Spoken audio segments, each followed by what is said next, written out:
Mu ntambara ikomeje muri Repubulika ya Demokarasi ya Kongo hagati ya M23 n'ingabo za leta hari kubaho igihombo gikomeye kuko abantu bari gupfa cyane baba hatuye abasirikare ndetse n'abandi bantu bo mu nzego za leta. Yenishwe Mungu Jean de Dieu.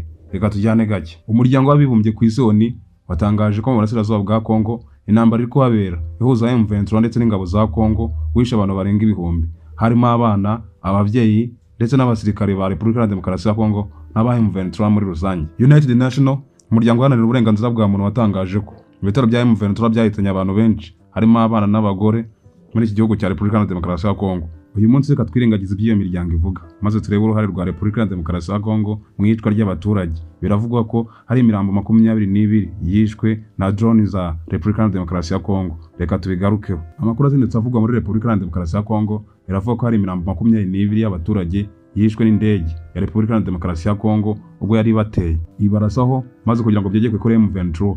M23 yifatanyije n'abaturage mu gushyingura iyo mirambo y'abaturage 22 yishwe n'indege za Repubulika ya Demokarasi ya Kongo muri teritwari ya Masisi ku itariki 2 z'ukwezi kwa mbere muri uyu mwaka turimo 2026. Aba ni bamwe mu baturage babyiboneye amaso ku maso bagaruka ku buryo byagenze. Kuri uriya munsi twari twicaye mu bipande bya saa 7, indege yaje saa 2 z'igitondo irakomeza irazunguruka, ariko ubundi mwara mwaka ushize mwara amezi ashize yaradukanze igwa hejuru ibitoyi. Ubwo nabira byose yo komisere yavuze yagiye bigwamo turi kubyumva turi no kuhareba hakaba kure yacu. Irahubuka igwa mu centre y'Igatare, irahubuka igwa munsi y'Igatare muri lokalite Tunda ahantu hitwa ku Kibuye, twari turi kuyireba. Ubwo muri make rero ukumva aho zagiye zinyura niho yaje igwa Masisi sasa mu centre kunzu yibonije imwe ya Maboke nzuko niboneje bahitaga ngiye nta mbasobanukiwe no gusoma, ariko hari mu soko na ahantu tugurishiriza amashu n'ibijumba n'amakara n'amabungu. Bombe yitura muri ba bantu yaturutse mu mpinga ya Gahongore nayo ndi kuyireba. Ubwo imanutse nibyiye ngo ngiye nibuye wenda ari hirime cyangwa ni intusi, ndebye gutya hejuru mbona ni ikintu cy'umujugujugu, mu guhumbya no guhubura mbona ikubise inzu isumba nka yiriye. Ubwo imaze kuyikubita yakubise mu soko, noneho ibintu byose birasandara bibomora yanzu. Maze kubomora yanzu rero abantu bakomeretse, abandi bantu buri kure bahita bapfa.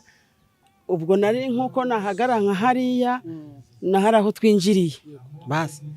Ubwo rero ibintu bigenda gutyo bajyana ku bitaro, abandi niho babakoze gukiro barabazana. Ariko ubundi twe Masisi nta mutekano dufite, ahubwo biri n'amahire kubona twanahagara hano nuko byabaye ari mu teritwari hagati.